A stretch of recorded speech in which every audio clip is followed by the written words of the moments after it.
Debbie, please call the roll. Commissioner Emily Bird. Here. Commissioner Louis Marino. Here. Commissioner Lindsay Jackson. Here. Commissioner Josh Cohn. Mark Josh here, he's here. He is present. And Acting Commissioner Jason Klein. Looks like they're both on mute. Right. Jason, can you unmute yourself?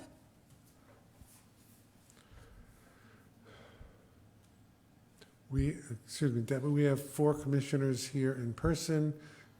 Commissioner Cohn, Commissioner Klein are on Zoom.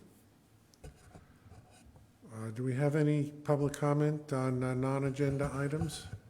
I do not know of one. I do have a letter to read in connection with the resolution. Well, let's read it at that time. Mm-hmm. Okay, adoption of minutes for February 15th, 2022. May I have a motion and a second? I'll make a motion. Second. All in favor? Aye. Next item is a discussion regarding resuming our annual community conversation. I don't know if any of the commissioners have thought about this. It's on the agenda. Do we have any suggestions as to which date would be appropriate? Or in fact, do we want to have a community conversation? Josh, do you have any opinion on that? He's not hearing you yet. You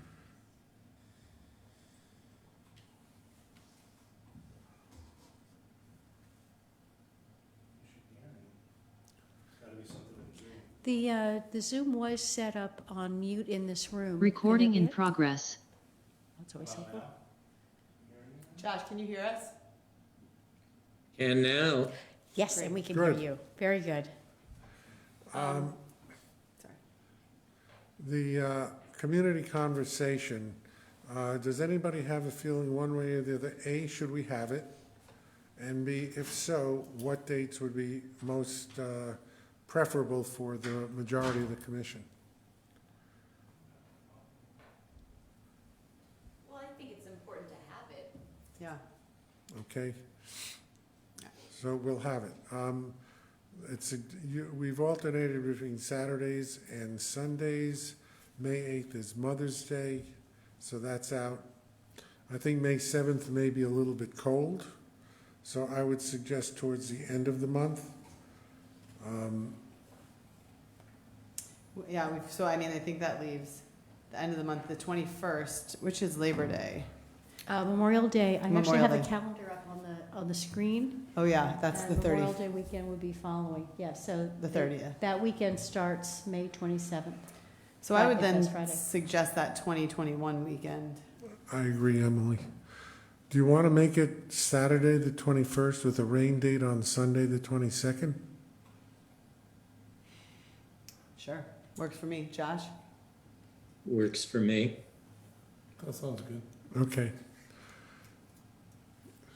And so it shall be. I always get sunburnt at the community conversation. Or I guess I have a couple times, so hopefully that'll happen again. That's good. Yeah, Just wear sunscreen. unexpected, exactly.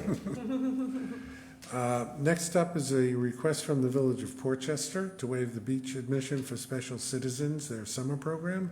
We've done this in the past. Debbie, do you want to explain what it is? We have a letter in the file. Yeah, we have a letter in the file, and it's also a copy on your agenda. Every year, except during pandemic shutdown years, Portchester sponsors a special citizens camp for people with disabilities.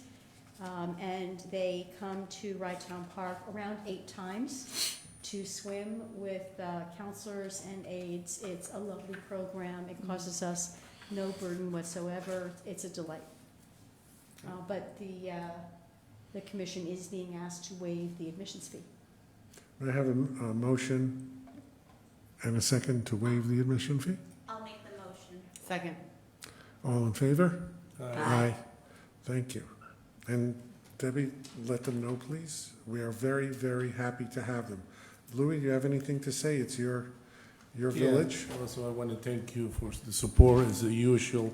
This is fantastic program we have for the special needs and works really good. I mean, we're trying to do the best with our community, and I appreciate it for passing this. Thank you. You're very welcome. We're happy to have them. Our next resolution is authorizing the commission to acquire various pieces of environmentally sound lawn and ground maintenance equipment. We approved the program when we approved the budget. And we have a resolution to acquire the equipment for $37,000 and change from Argento and Son. This is done off state contracts, so no bidding is required. And this starts our program of green maintenance.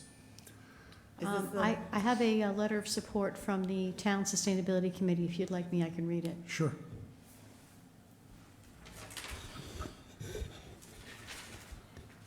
Please pass along to the Director of the Rye Town Park and to the members of the Rye Town Park Commission that the Town of Rye Sustainability Committee is delighted that Rye Town Park is expanding upon the work that the Crawford Park team initiated, working to acquire a green fleet of maintenance tools embracing sustainable landscaping practices that will benefit our neighbors as well as the local ecology.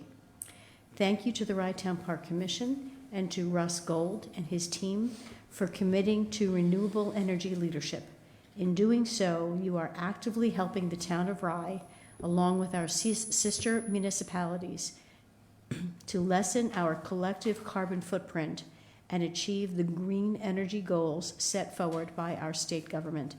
The Sustainability Committee salutes you and gives our support to the park as it begins to implement a robust, renewable platform that does not rely on fossil fuel usage. We fully endorse this resolution. Thank you. Any comments from the commissioners? Debbie, do you know if these, this equipment that we're ordering, is this in stock already with the supplier? The, everything but the large mowers are in stock. Great. And is Argento the same company that Crawford Park used to purchase the equipment? It is. This is a familiar path. Great. And the resolution also mentions the city of Rye,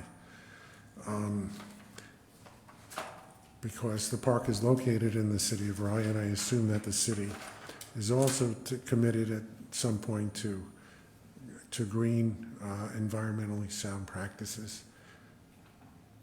Our DPW, Gary, is mostly electric at this point. That's great. Everything that they can do electric is being done electric. Good. I think we're all on the cusp of the new technology. Thank you, Josh, for that. That's wonderful. May I have a motion and a second, please? I'll make a motion. Second. Debbie, please call the roll. Yes.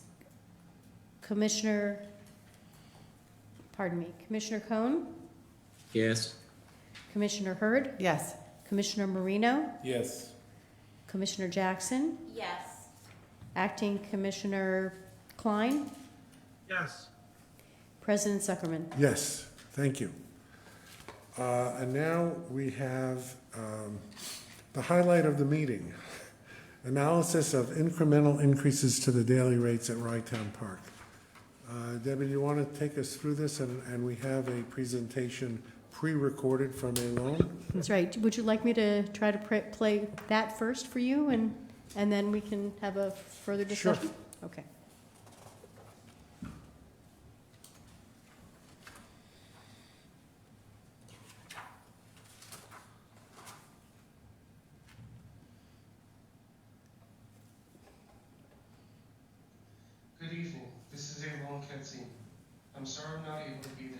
chairperson this evening. I have created this pre-recorded slideshow to answer the Commission's questions regarding incremental increases to the park's daily rates, beach, and parking. The memorandum provides an overview of the work with recommendations, while this presentation discusses the trends themselves. To begin, I have a quick note about how I came to the calculations. Before the pandemic, I created a sensitivity analysis that resulted in a recommended rate change for beach and parking passes for the 2020 season. Unfortunately, we did not get to see what the effect of those prices were under normal circumstances. Rather than starting from scratch with a brand new dynamic, I used the sensitivity analysis requested in 2019 and created a COVID-adjusted multiplier. As an example of this multiplier, we can take non-resident weekend beach passes. In 2021, we sold 8,700 of these. According to the model before COVID, we would have sold 12,000. 8,700 divided by 12,000 is 72%. If we wanted to look at what the effect on demand is for increasing the price from the current $15 of non-resident weekend beach passes to $20, before the pandemic, that would have dropped the demand from 12,000 to 9,000. 72% of 9,000 is 6,500.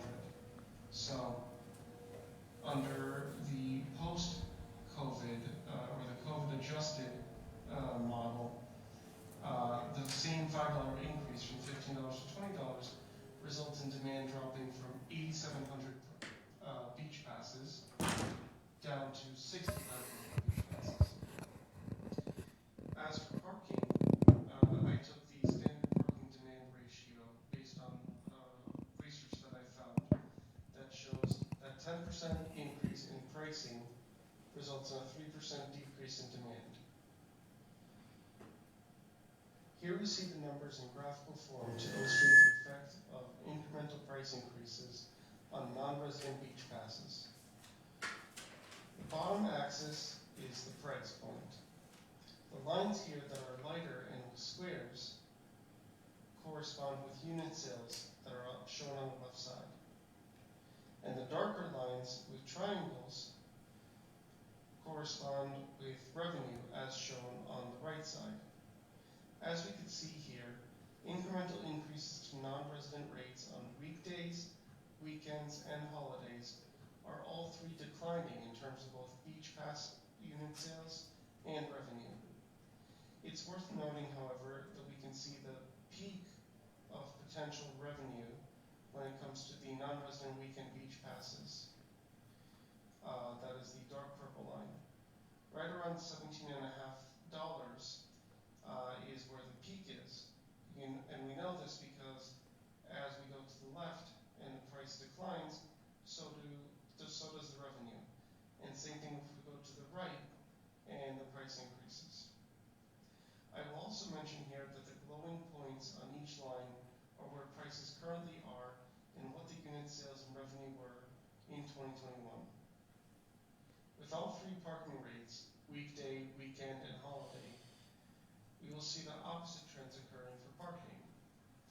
As the price increases, the unit sales decline, but revenue also increases. This is because the increase in prices is rising faster than the decline in unit sales, and therefore revenue is going up. We see this trend here with weekday parking sales, with 2-hour parking in purple, and all-day parking in blue. We also see the trend here with weekend parking, both for 2-hour parking in green and all-day parking in purple.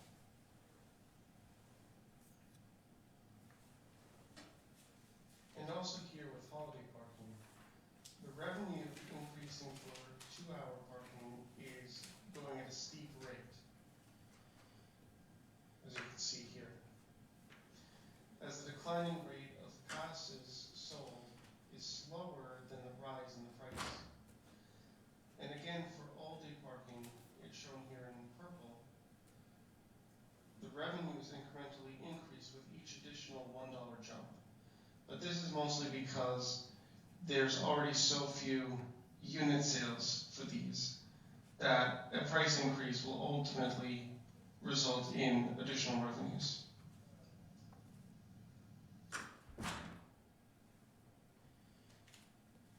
Okay, so that's the end of this presentation.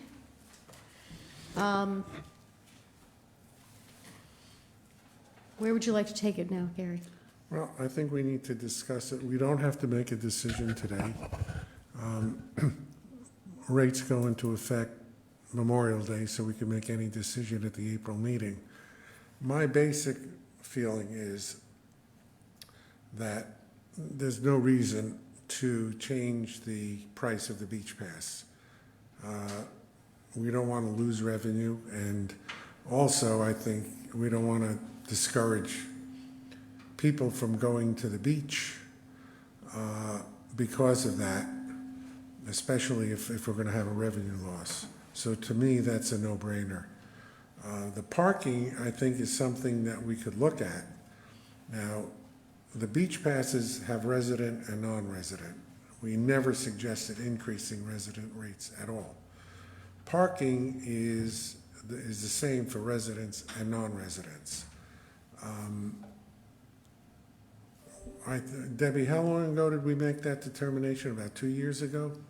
With regard to changing the rates? To making resident and non-resident parking the same. It was a result of the software, right, with the parking units? It was both a result of the software. When we installed the parking kiosks, it became, our first year, we did make a distinction between resident parking and non-resident parking.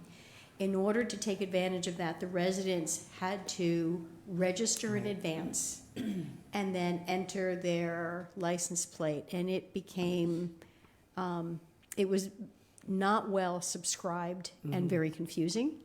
And it spoke to what had become almost a Byzantine parking permit structure over many, many years, where it was just too complicated to explain.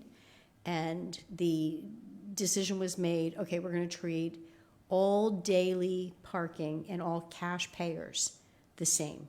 Got it. And keep it at basically a low manageable level. That was what we introduced in 2020. But so permit, this is not including permit parking. Correct. This has nothing to do with permit Right. parking. Can we go back to the beach pass analysis for a second, just because I don't, so what he's saying is that for every increase in fee, we're getting a decrease in attendance That's right.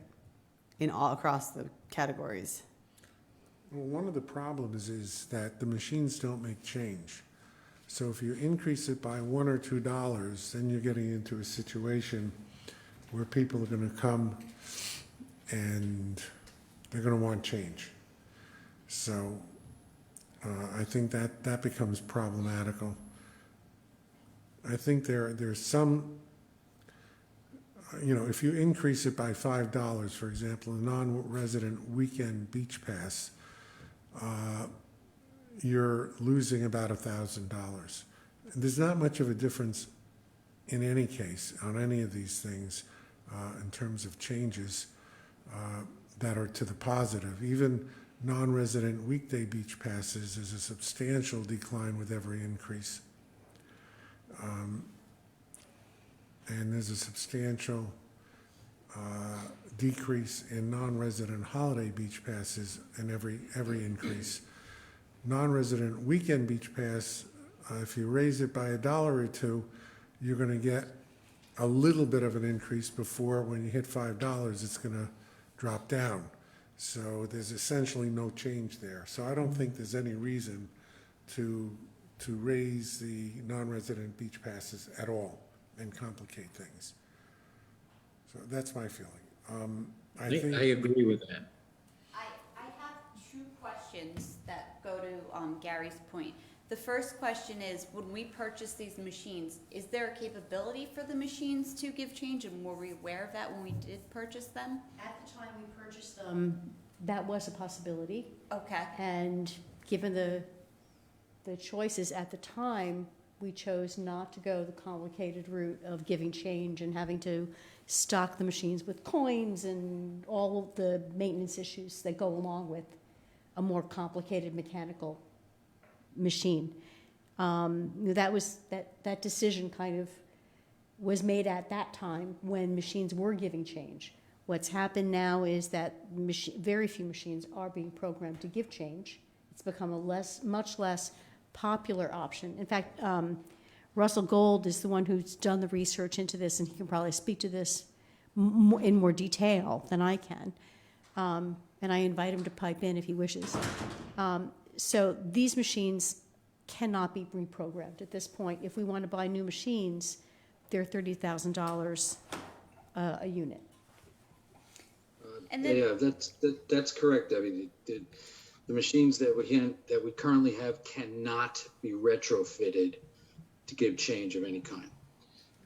And machines that are capable of giving change, either in paper or coin, are very rarely used, and their initial cost is about $30,000 per unit. Also, it's been the policy of the commission to discourage the use of cash completely. The use of cash has declined. Russ, I think the figure is 17% now. Is that correct? It is. Yeah. That's what I've been led to believe, yes. So only 17% of our patrons pay with cash. So it doesn't make any sense to reprogram and to pay more money for this. And I think that it's just something we want to encourage more people to use hopefully the new reinvigorated My Pay to Park, which is an app on the phone that people can use to pay for beach and parking, and get away from cash entirely. Louis? Yes. My suggestion will be just leave it the way it is for this year. As you know, we're just coming out of the COVID, and people that were in the house without a work for a couple of years, a year, it's tough. And now the price of the gas is going up. I mean, a lot of people, they can drive to the beach probably, they can walk to the beach. Maybe they have to pay the same price. It will be more helpful for them. Instead of increasing the price, chase them all out. But like I said, it's just my opinion. I'm not in favor of either one. So I will recommend if we can do it for this year without it, I will appreciate it and help our residents, especially the ones they need, the ones they just coming out of the COVID for almost been in the house for a year. And a lot of them, they don't have jobs. They're going to bring kids close to the beach here. But if you're going to increase the beach pass or the parking pass, it's going to be tough. They're going to be tough. I agree with Luis, Stop. except I think that we can, or we may be able to tease out a differentiation between resident and non-resident parking. If we can make that distinction and program for it, then we can charge non-residents, and that seems to show a favorable financial yield. Though I alone, of course, did not distinguish between the two, because presently our system does not distinguish between resident and non-resident. So the question is, are we actually capable of making that distinction? Josh, I think Debbie covered I'm that a going little. to jump in here on this.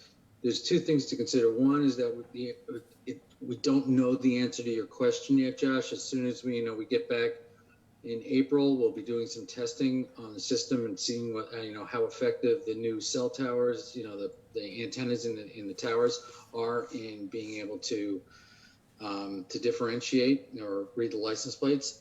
And secondly, something that needs to be kept in our minds is that if we raise the parking rates, it has the potential to negatively impact the restaurant patrons.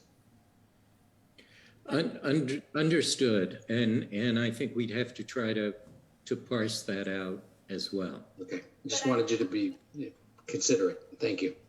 Russell, I would assume, and I'm, again, this is just an assumption, that the most detrimental parking option to the restaurant would be the 2-hour parking. That's largely true. Yeah. That what we discovered, I did a little looking back at 2019 and what happened when our parking rates so dramatically hurt the restaurant. And it was the 2-hour parking rate that really hurt them. That was where they needed the help. Well, I think, Oh, let me finish. I think Josh raises a good point in terms of resident, non-resident, but we had already visited that issue and determined that the parking should be only one, one rate for residents and non-residents because of the various things that Debbie pointed out before. I don't have a problem revisiting it, especially with our stronger signal and maybe the problem is that you'd have to register. The resident would have to register as a resident so that when they went to the kiosk and put in their information, the system would recognize them as a resident. That's where the issue is. Because otherwise, how's the system going to know? You're going to tell them, I'm a resident, so I get a cheaper rate. Well, how do we know that? Because they have to register as a resident. And I think my recollection is that we ran into, I'm a resident, I should be the low rate, but you're not in the system. But I'm a resident, here's my proof. So I think we need to avoid that. Sorry. I have a couple of quick questions, and I apologize. No. The first question is, we passed the budget this year, I believe in January or last month. Was it last month? Yeah. Yes, so we passed it with the figures staying flat from the previous year, correct? No, we said we'd talk about it. So we basically don't have any revenue projections based on? The only revenue projection were with regard to the daily fees were produced as part of this analysis. Okay. And then the other question is, and I think this is an important part of the discussion, I think, and it follows along with what Mayor Cohen said, we're now looking at inflation as more of a long term. I think that changed from last month to this month. It's not going to go away this summer, unfortunately, and it's going to impact our park operations.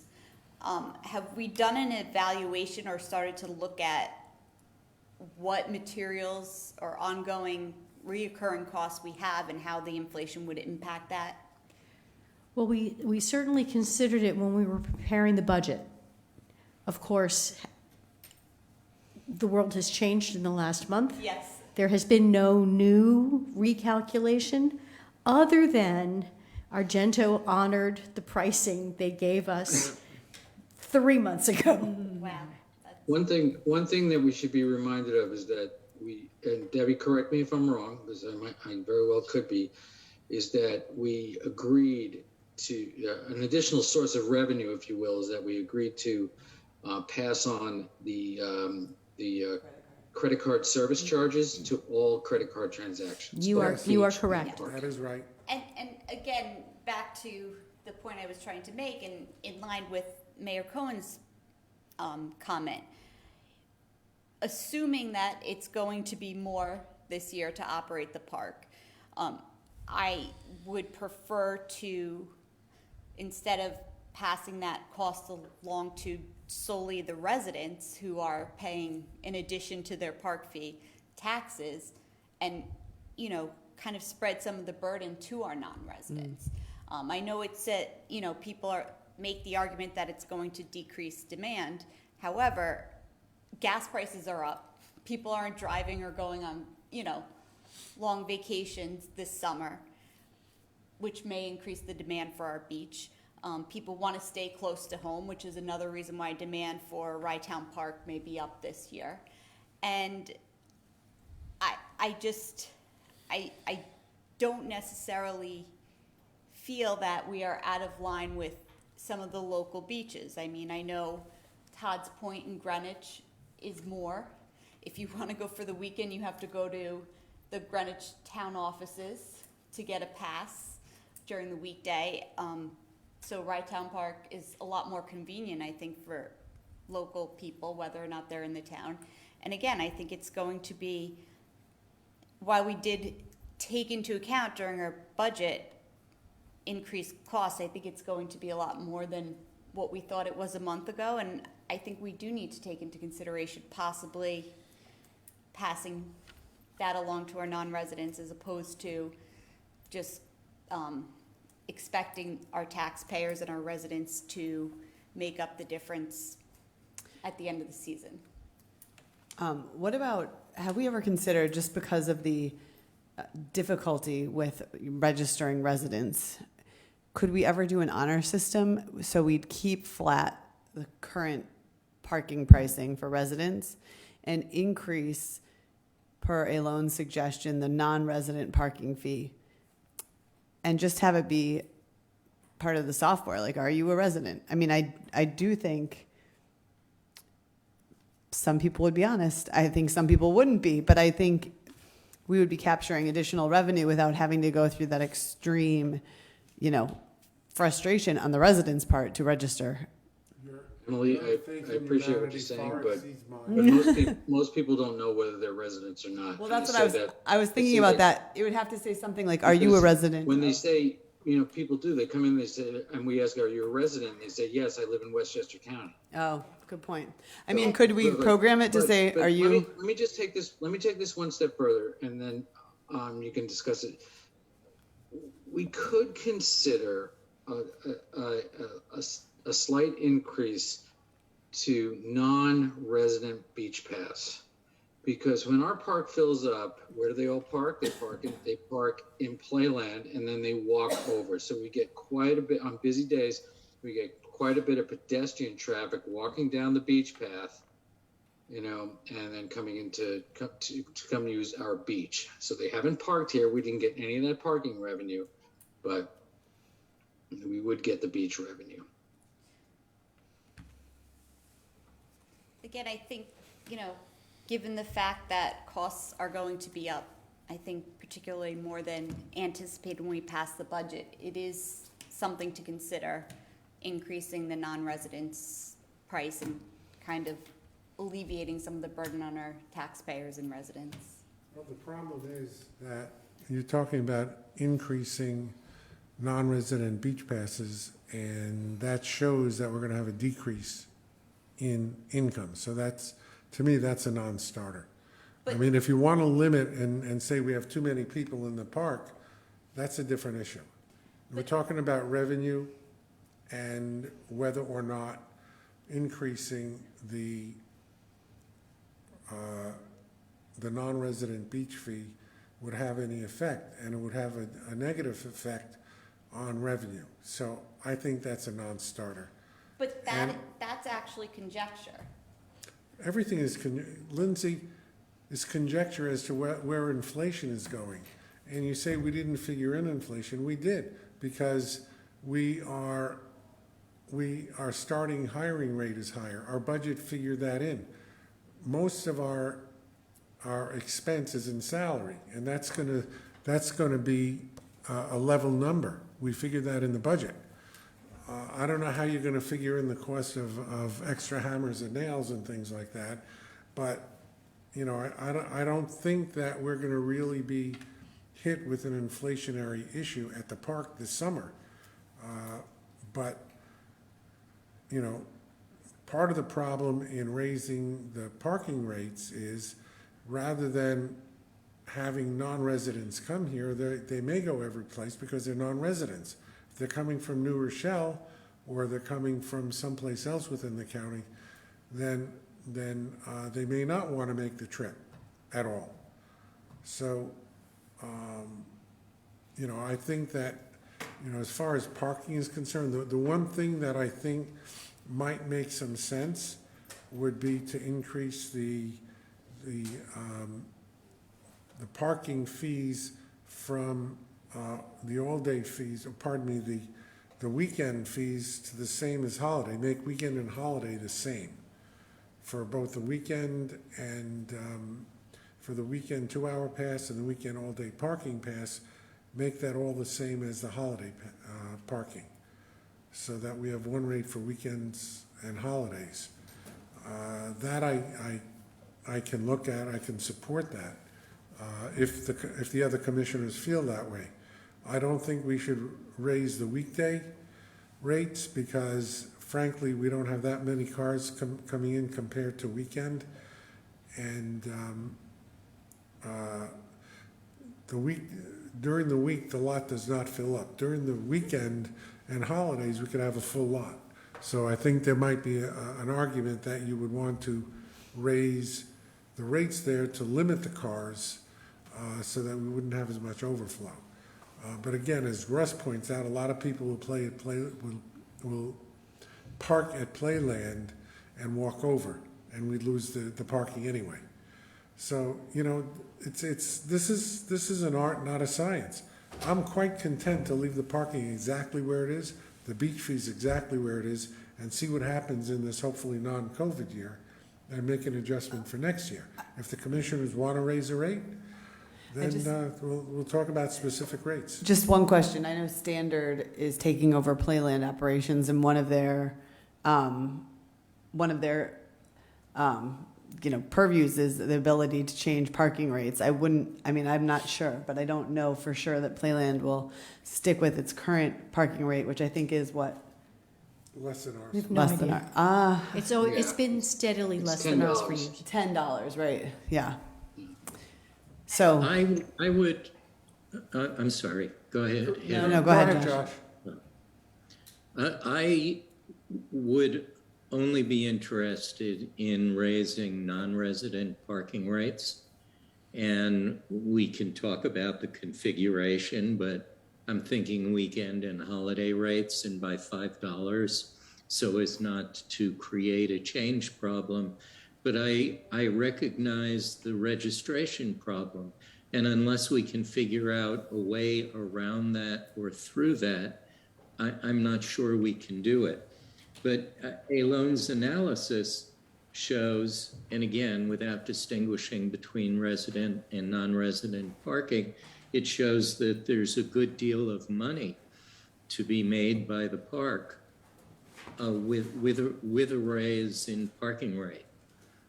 And I don't want to just say goodbye to that in this year, where I feel some of the same concerns that Lindsay does. And I would also be interested to see, and Emily brought up a good point, Standard is now taking over. Are they taking over the beach?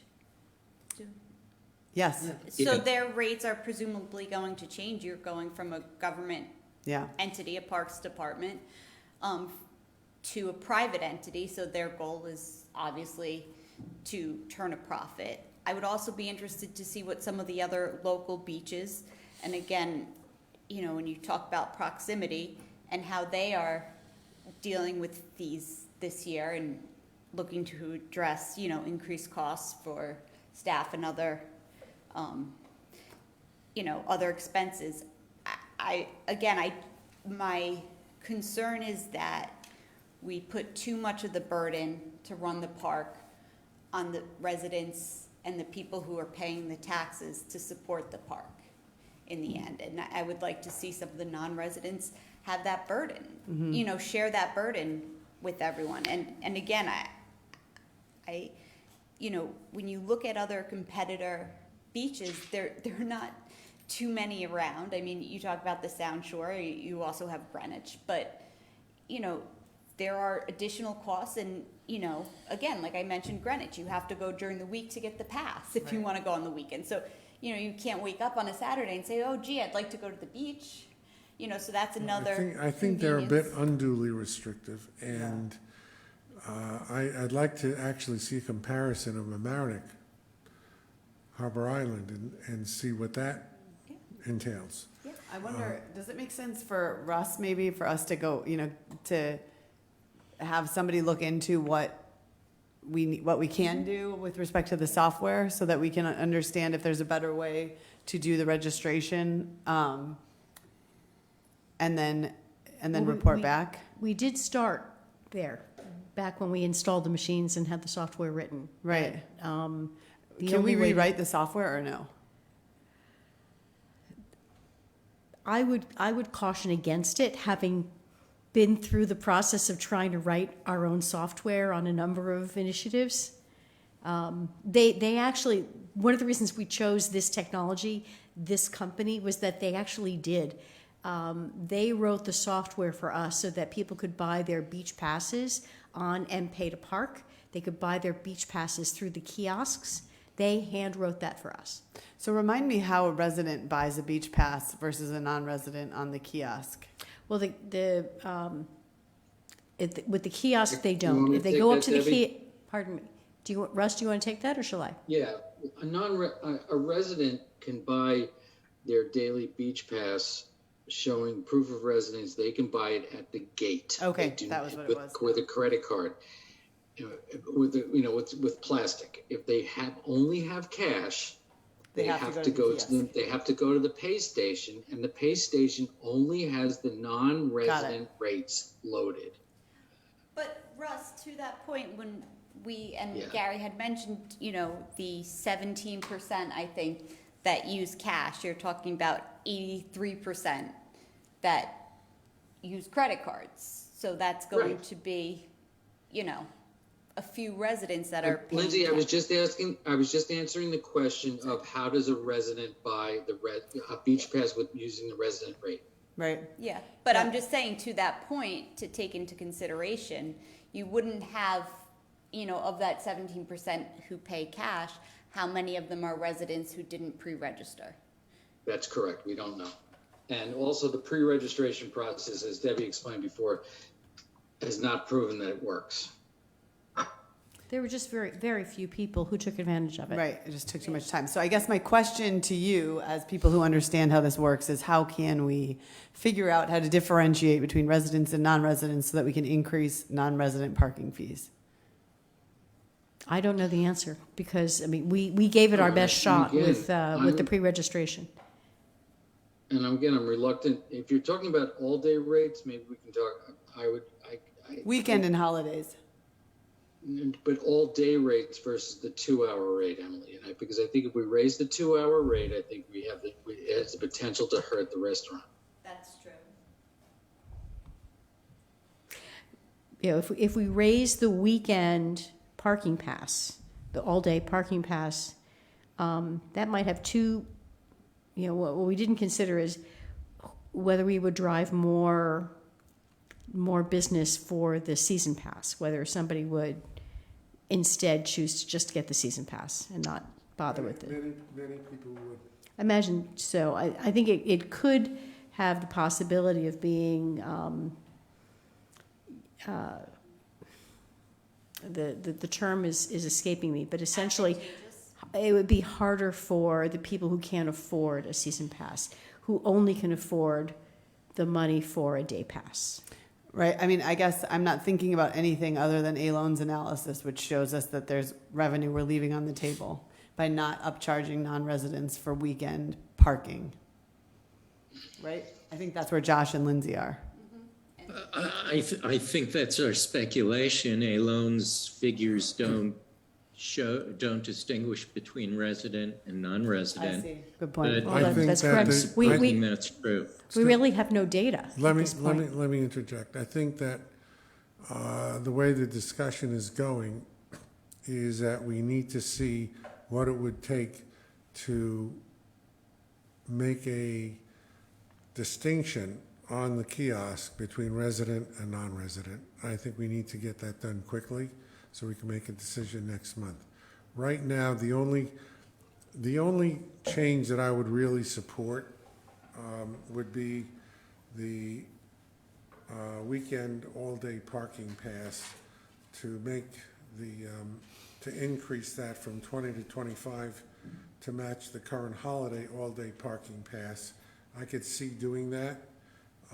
The others, I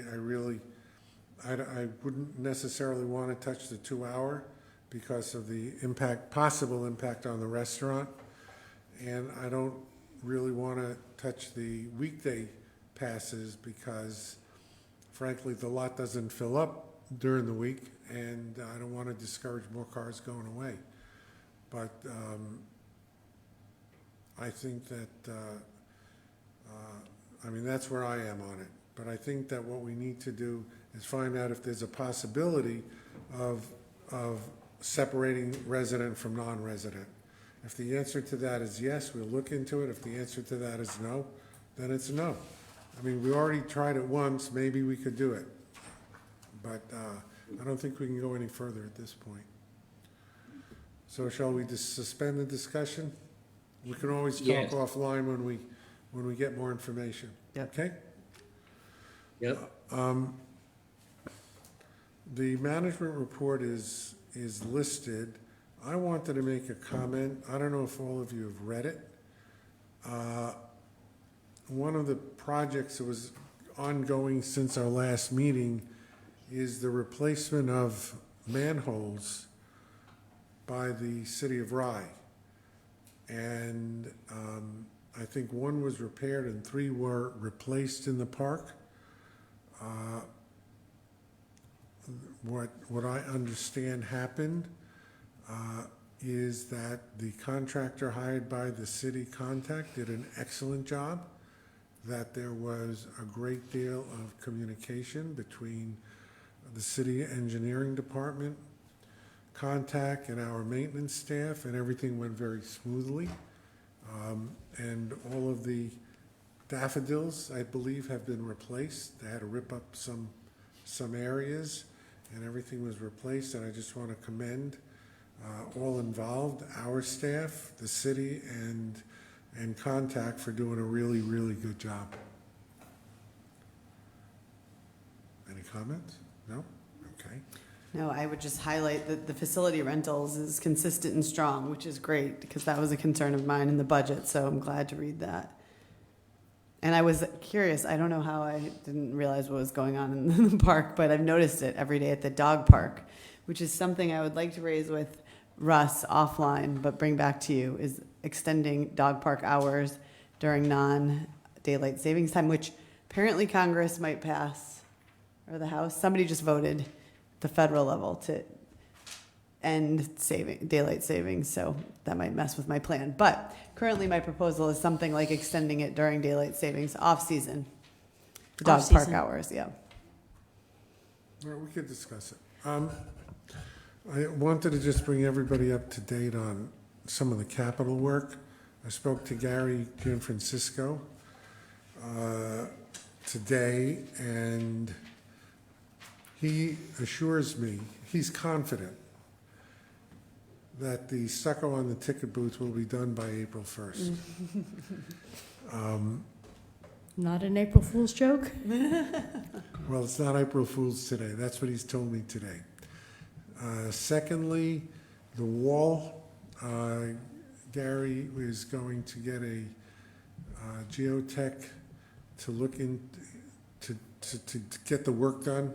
He's been getting bids. They're hard to come by right now, but he hopes to have something within 2 weeks or so. And hopefully by the next meeting, we'll have a better idea of what exactly has to be done there, and we'll be able to do some planning. We're also working on the bathhouse and exactly what the scope and the cost. We think we may be able to maintain the same cost that we had originally projected, and I'll know hopefully next week exactly how much money we're going to have available for it. And we have to look at, because we've applied for COVID grants for part of the work, including the windows and the HVAC system. And those are non-matching funds that would be in addition to whatever is available from CDBG and what's left over from the park money. So hopefully very soon we'll have a complete readout on all of that. Gary, a follow-up on the wall. As the weather gets warmer and the ground starts to soften and unfreeze, do we have something shoring up that wall temporarily? No? Okay. Short Has that answer been, has that been in consideration? I just, like I said, everything thaws Like I say, and we're, the soil holding it up and ground may thaw too. well, I don't think that's a real danger at this point, but we have fencing over the parking spaces, which is causing us to lose about 10 spaces. And we'll, hopefully, before the next meeting, we'll have a more definite idea of exactly where we are. So, any other questions on any subject? Anything on Facebook, Debbie? Nothing. All right. Our next meeting is Tuesday, April 19th. Does anybody know what April 19th is in American history? Nobody? Celebrated in Massachusetts as Patriots' Day. Lexington and Concord. So, Yeah. we have a motion to adjourn? Motion. Second. All in favor? Aye. Aye. See you all next month, and I'm sure we'll talk before. Great. Thank you. Thank you. Yeah. Aye. Good night.